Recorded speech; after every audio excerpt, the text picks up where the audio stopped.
चलो भाई, तो अब हम सीखते हैं फैक्टराइजेशन में आगे। हमारा एक्सरसाइज 12.2 का बेसिक है, कुछ 2-3 फॉर्मूले हैं, उन्हें समझ लेते हैं, उसके बाद हमारा काम आसान हो जाएगा। पहला फॉर्मूला हमारा आता है a प्लस बी का होल स्क्वायर। ये है भाई A square plus 2ab plus B square. अब इस फॉर्मूले को याद कर लेना बहुत अच्छे तरीके से। क्यों? क्योंकि ये फॉर्मेट तुमको अच्छे से पता होना चाहिए कि अगर ऐसा है तो वो इसके बराबर है, या ऐसा है तो वो इसके बराबर है। अब बच्चे गलती क्या करते हैं पता है? ए प्लस बी का होल स्क्वायर बच्चे क्या लिखते हैं जल्दी जल्दी में? ए स्क्वायर प्लस बी स्क्वायर। ये बहुत गलत बात है। आपको फॉर्मूले सबसे पहले तो बहुत अच्छे से आने चाहिए। अब सवाल ये खड़ा होता है कि सर ये कहां से आया, कैसे आया? क्लियर है नहीं है? तो अरे भाई तुम एक काम करो, ए प्लस बी का स्क्वायर है ना, तुम ए प्लस बी का स्क्वायर का मतलब क्या है? ए प्लस बी इंटू ए प्लस बी करके देखूं मैं? कर सकता हूं कि नहीं कर सकता? Yes sir. स्क्वायर का मतलब क्या? 2 टाइम्स, दो बारी लिखना, दो बारी मल्टीप्लाई करना। अब मल्टीप्लाई करके देखो, देखो a इंटू ए करोगे तो क्या बनेगा? बताते जाना।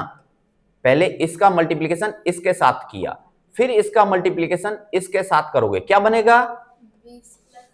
ए बी बनेगा कि नहीं बनेगा?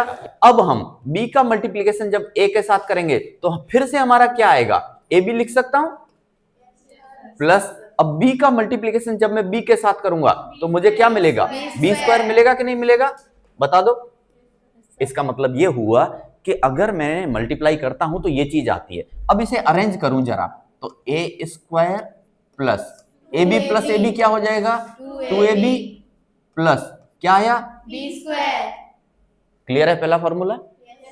ओके। सेकंड जो फॉर्मूला है वो हमारा आता है a माइनस बी का होल स्क्वायर। तो क्या बनेगा? A square minus 2ab plus B square. भाई अच्छे से याद कर लेना, और इसको भी हम सेम उसी तरीके से समझ सकते हैं। यानी आप a minus B into A minus B करोगे तो लौट के आपको क्या मिलेगा?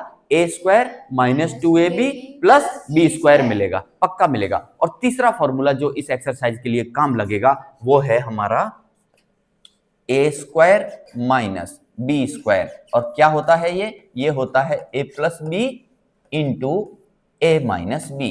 और तुम चाहो तो चेक कर सकते हो। कैसे चेक कर सकते हो मैं तुमको बता देता हूं। ए का मल्टीप्लीकेशन ए के साथ करो तो क्या आ जाएगा? ए स्क्वायर। ए का मल्टीप्लीकेशन बी के साथ करोगे तो क्या आ जाएगा? माइनस का ए बी आ जाएगा। ठीक है, बी का मल्टीप्लीकेशन ए के साथ करोगे तो क्या आएगा? प्लस का ए बी आएगा। और b का मल्टीप्लीकेशन माइनस बी के साथ करोगे तो क्या आ जाएगा? Minus B square. अब देखो कुछ कट रहा है, ए बी से ए बी खत्म हुआ तो क्या आया? ए स्क्वायर माइनस बी स्क्वायर। इसलिए ये फॉर्मूला है ए स्क्वायर माइनस बी स्क्वायर।